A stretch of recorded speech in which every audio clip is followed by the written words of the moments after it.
bendito celular, ele é viciante.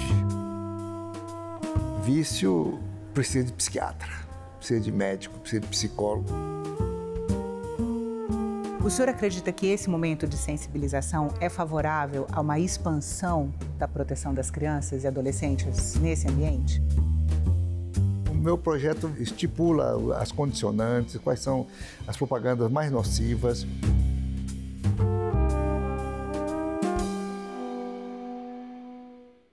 Seja bem-vindo, senador Confúcio Moura. Muito obrigado pela presença. Eu que agradeço. É mais uma oportunidade de ser entrevistado por você. Fico muito feliz e orgulhoso.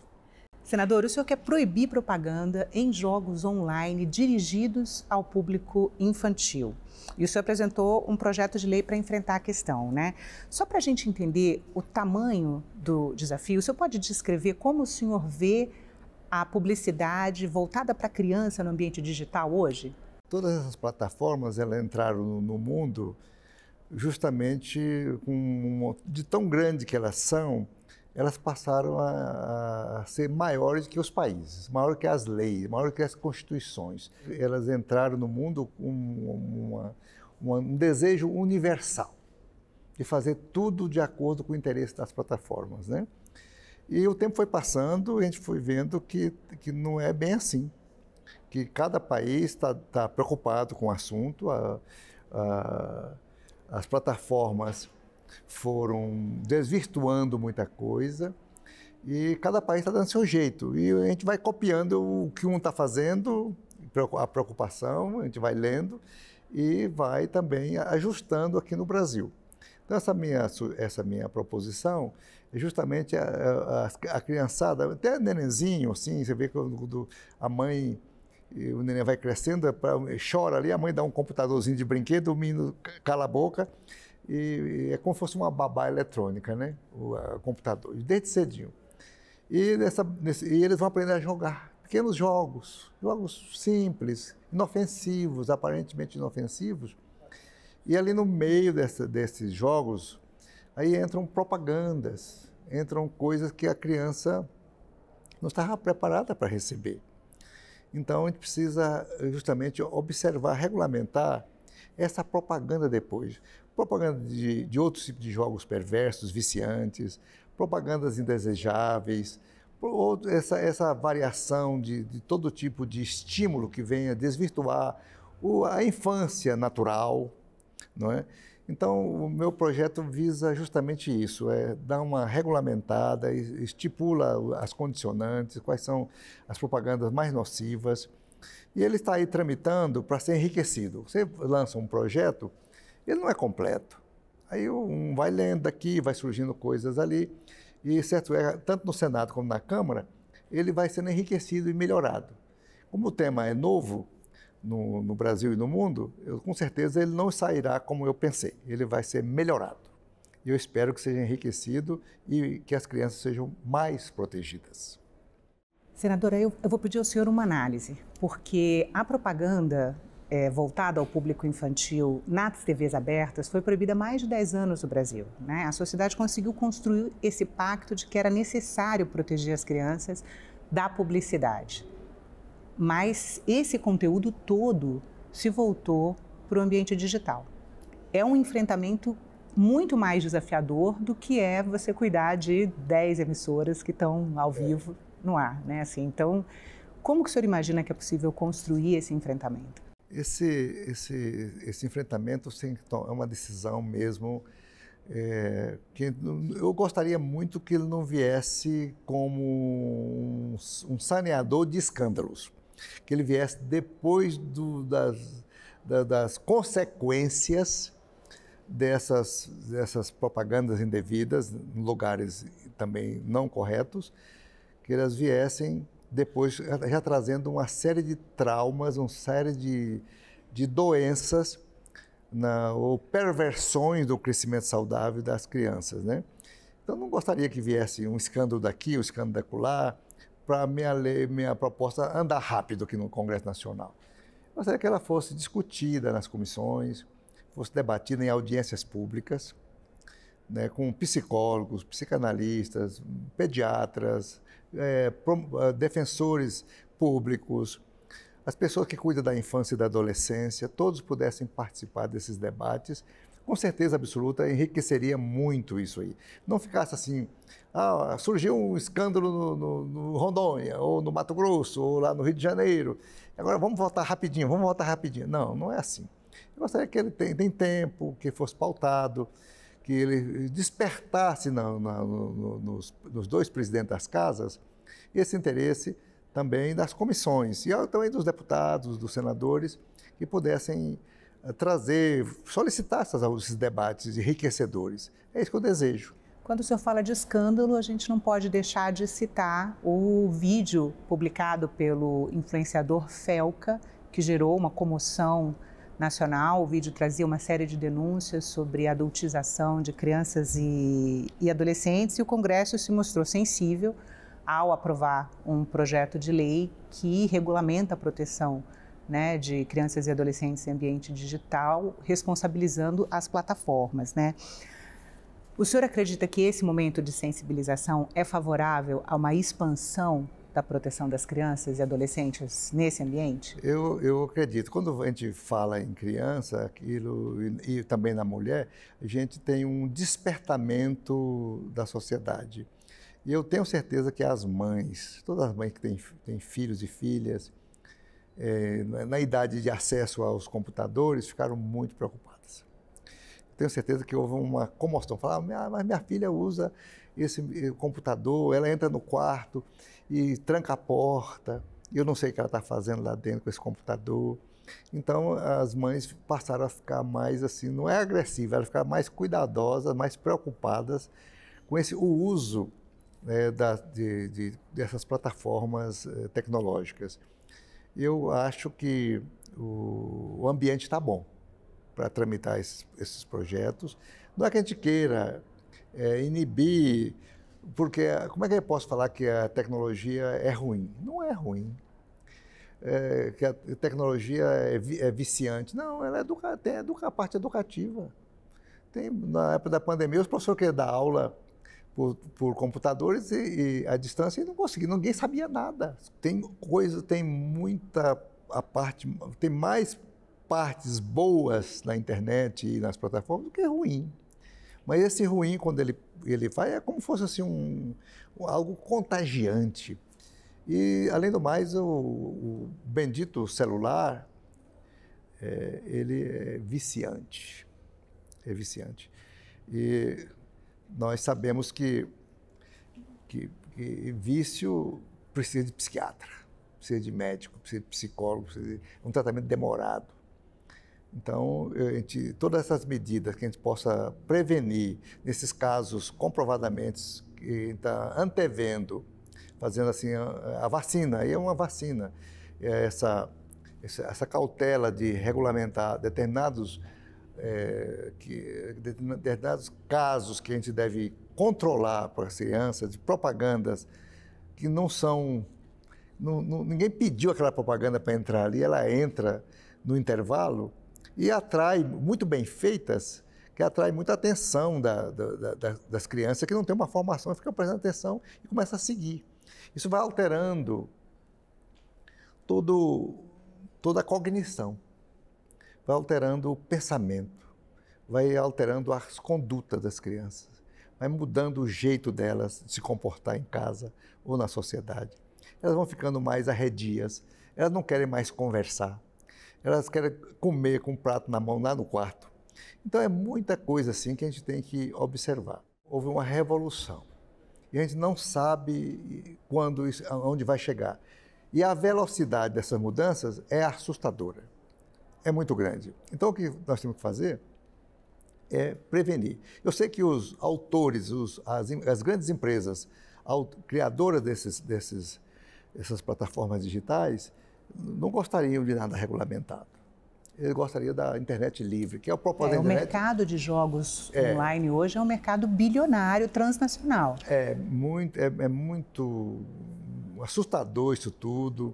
A gente está vendo aí esses jogos, até os patrocínios dos times de futebol hoje no Brasil, são feitos essas chamadas bets aí que financiam as camisas dos jogadores, que, enfim, patrocinam com fortunas, né? Então, movimenta muito dinheiro. Então, o meu objetivo aí é uma coisa provocativa, né? Meu projeto é provocador. Ele está aí para provocar mesmo, até para ser arquivado, se for o caso. Eu tenho aqui algumas provocações em relação ao que ficou fora do projeto, senador. O projeto não trata, por exemplo, de influenciadores digitais que fazem publicidade disfarçada. Né? É o public post, é o canal com criança abrindo brinquedo. Né? Por que deixar de fora um enfrentamento mais amplo da publicidade infantil, ou você acredita que isso vai acontecer naturalmente ao longo do debate? Não, normalmente um projeto, quando ele é feito por mim ou pela consultoria do Senado, que é muito competente, ele nunca é completo. Né? Ele nunca é completo. Então, ele só vai se completar no debate. No debate. É raro. O Alessandro Vieira foi de uma felicidade tão grande. Alessandro Vieira, autor do projeto que veio agora regulamentar esse uso da internet, nesse caso denunciado pelo influenciador. A proteção de crianças e adolescentes nas redes sociais. Abuso, aqueles caras estão fazendo uma pornografia infantil, adultizando, pegando o neném, a criancinha e fazendo ela se comportar como se fosse uma adulta, né? O Alessandro pensou isso lá atrás, não faz muito tempo, e ficou andando devagarzinho, passou pelo Senado, a Câmara estava parada. Depois do escândalo, veio rápido e já está na mão do presidente para sanção ou veto. Mas ele vai sancionar, é lógico. Então, o projeto precisa de melhorias, precisa de enriquecimento, muita coisa precisa ser complementada. Isso acontecerá mesmo no debate. Senador, um outro tópico, outra provocação, né, que é a publicidade dentro do próprio jogo, sem ser no intervalo. O game do futebol, por exemplo, eles simulam o estádio e no estádio tem lá as faixas de publicidade idênticas às que tem no estádio real. Dá para fazer um enfrentamento disso também? Olha, tudo há resistência, porque o jogo é muito lucrativo e movimenta muito dinheiro. É um mundo e é um submundo. Então, lógico que eles são influentes. São influentes. E o Congresso sofre realmente a pressão dessa influência do dinheiro, não é? Aqui dentro. É como o crime organizado. É como o crime organizado. Então, Mas é um mercado legal, né, senador? Esse foi legal porque o próprio Congresso aprovou, não é? Mas antes não era legal e eles já faziam essa jogatina toda, né? E certo é que foi legalizado, agora sim. Aí agora a coisa, por mais que o governo tenha disciplinado alguns princípios de tributação, de algumas vantagens, de retorno, mas mesmo assim, e aqui eu vejo muitos debates aqui nos discursos no plenário, de alguns senadores especialistas que condenam veementemente o tipo de jogo. E comparam, por exemplo, Las Vegas, Estados Unidos, que tem cassinos, tem tudo, o índice de suicídios, o índice de endividamento, o índice de depressão. E para adultos. Quanto mais crianças. Né? O índice de violência e de homicídios. A pessoa se endivida tanto, sem perceber, porque ele é conduzido pelo vício. Né? Então, você pega um adolescente, uma criança de 7 anos, 9 anos, 12 anos, exposta a essas agressões. A palavra agressão está muito forte, mas esse tipo de provocações, ela não tem uma formação de defesa. Mas aí o senhor está falando especialmente dos jogos de azar. Eu falo dos jogos de azar e também dessa publicidade, né? Essa publicidade indevida, né? Precisa ser regulamentada, precisa ter... A publicidade que está dirigida ao público infantil. Ao público infantil nos jogos que são praticamente exclusivos para crianças. Que aparentemente são inofensivos. Até a mãe permite, mas ali subliminarmente existem essas introduções feitas por algoritmos ou por pessoas realmente que sabem ganhar dinheiro, né? E vai jogando ali para fanatizar ou viciar ou fazer um consumo indevido pelas próprias crianças. Senador, uma outra ausência que eu senti no projeto é o tratamento dos itens virtuais dentro de um jogo. Porque o jogo é gratuito. A mãe vai lá, baixa o jogo, a criança vai jogar, mas aí ele quer construir um avatar, aí tem que botar o bonezinho, né? Tem que botar um broche, e tudo isso é pago. É possível fazer um enfrentamento desse tipo de jogo com eu acredito o seguinte, que projeto? Eu não sou especialista na área, né, nessa área. O meu projeto saiu mais de um sentimento, de um assunto que eu intuí que seria importante apresentar. Né? Mas teve algum gatilho, senador? O que inspirou o senhor a apresentar esse projeto? Justamente essa propaganda foi justamente levantada num debate no próprio gabinete. Nós discutindo sobre isso tudo, falando, vamos fazer essa provocação, porque a propaganda no público infantil, em jogos infantis, que teoricamente seriam sem nenhum problema grave, e entrar propagandas que não estavam na previsão dos pais, né? Que a gente não sabe o efeito disso no longo prazo, né? A gente não sabe como é que vai ser essa mente do futuro, a gente não sabe. Ele não sabe, quem é pai, quem é mãe, sabe e preocupa com o futuro do filho. Então é isso que o meu feito aí é nesse sentido, é de proteção, mas precisa de realmente, você apontou uns 3 ou 4 itens que faltam aí e que precisam ser melhorados mesmo. Eu concordo, precisa ser, porque foi assim um debate simplista que nós fizemos, mas com o objetivo que a gente coloca assim uma matriz. O projeto de lei original é uma matriz. E ele anda. Aí ele pode ser pensado que, como eu estou pensando isso, outros parlamentares também estão pensando. Às vezes tem tramitando na Câmara outros projetos semelhantes. Aí chega lá, ele pensa tudo num só, e aí nomeia um relator faz um substitutivo unindo todas as ideias. E eu espero que a minha seja assim. Não precisa que apareça meu nome como autor. O importante é que saia a legislação protetiva a as crianças. Senador, e o senhor imagina que um projeto como esse ele pode ser acompanhado de uma campanha de conscientização? Eu acho que é aí que está a parte mais importante. Como eu falei antes para você, ela é uma vacina, né? Então tem que ser feito as campanhas.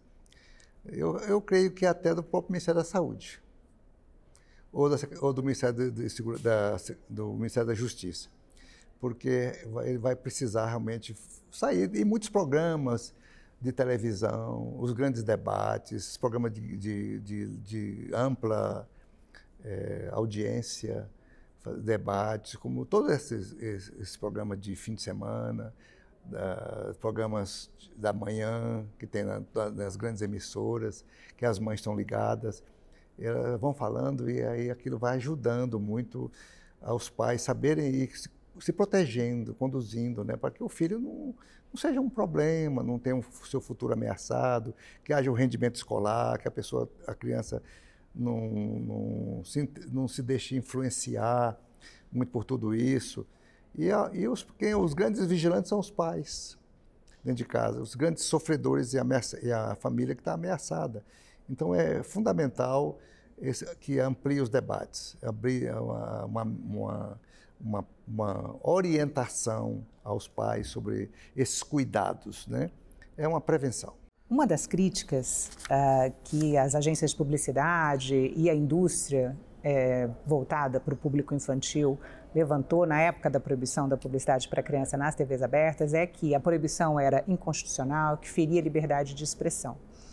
Eu imagino um debate parecido se repetindo agora, né? Como é que o senhor lida com a crítica de que a proibição seria uma forma de censura ou uma restrição à liberdade de expressão? Ele só vem diante das ameaças bem claras. Como esse agora do senador Alessandro Vieira, com essa adultização das crianças, ele passou por cima de tudo. Foi muito veloz e eu apoiei, achei excelente a proposta do Alessandro, ele foi muito feliz. Então, precisa que gere um escândalo, que gere uma comoção. O Congresso é sensível ao que vem de fora. Aqui, a opinião pública era altamente determinante no sucesso ou não de um projeto de lei. Se a opinião pública não se manifestar, ele será arquivado. Será arquivado, com certeza absoluta. Se não houver nada alarmante que comova a opinião pública, não se vota. Essa é a realidade. Senador, que mensagem o senhor gostaria de deixar para pais, educadores e para a sociedade em geral sobre a importância de proteger as crianças nesse ambiente digital? Olha, para uma pessoa que eu sou avô, pai e avô, eu fico preocupado, né? Eu acho que os velhos falam assim: no meu tempo era melhor. Meu tempo era melhor. Mas o tempo bom é o agora, porque mesmo com a internet, com as plataformas, o mundo melhorou muito. Melhorou para o bem e melhorou para o mal. Porque antigamente as guerras eram corpo a corpo. Era uma batalha campal, corpo a corpo. E agora são mísseis teleguiados, que vai lá e surpreende a pessoa, assim, não tem mais o corpo a corpo, é tudo eletrônico, é tudo digital, é tudo tecnológico, é tudo muito científico e preciso. Então, o cuidado é o seguinte: a família existe, o pai e a mãe não deixarão de existir, os filhos nascerão, e ninguém quer ser pai e mãe de doentes mentais, de aqueles que se mutilam, de crianças birrentas demais, crianças que precisam ir para psicólogo muito novo, crianças que precisam de internação. Nenhum pai, nem uma mãe deseja uma coisa dessa. Então, tudo que a gente fizer no sentido de proteger a infância é valioso, né? Porque mesmo não querendo, ela já existe nas pessoas mais pobres. Elas são muito... A mãe sai para trabalhar, o pai sai cedo, tem mães que saem 4 horas da manhã e chega 9 da noite em casa, quase que não vê o filho, não é? E às vezes até ela acha bom deixar um computadorzinho barato com o filho para ele se entreter durante o dia. Um celular, né? É o celular. Então, com isso, a mãe fica: não, ele está quietinho, o menino está dentro de casa, mas ela não sabe como é que as coisas estão evoluindo. As crianças aprendem só. As crianças na Índia já fizeram pesquisas, colocam um computador assim num buraco de uma casa e deixa ali para curiosidade das crianças, que elas começam a tocar no computador e daí a pouco, com 15, 20 dias, já sabe ligar, já sabe movimentar, aprende sozinhas. Elas aprendem só. Se tiver alguém que ensine, é mais rápido. Se não, ela aprende só. Então, esse mundo é um admirável mundo novo, é um admirável mundo perigoso, é um admirável mundo bom, mas a gente tem que saber distinguir esse bom do ruim. Então, eu acho que esse é o esforço que o Congresso faz, as câmaras municipais, a Assembleia Legislativa devem fazer, no sentido de proteger, nós somos representantes do povo. Então, tudo que a gente fizer para beneficiar a população brasileira, mundial, é bem-vinda e importante. Senador, muito obrigada pela entrevista. Muito obrigado.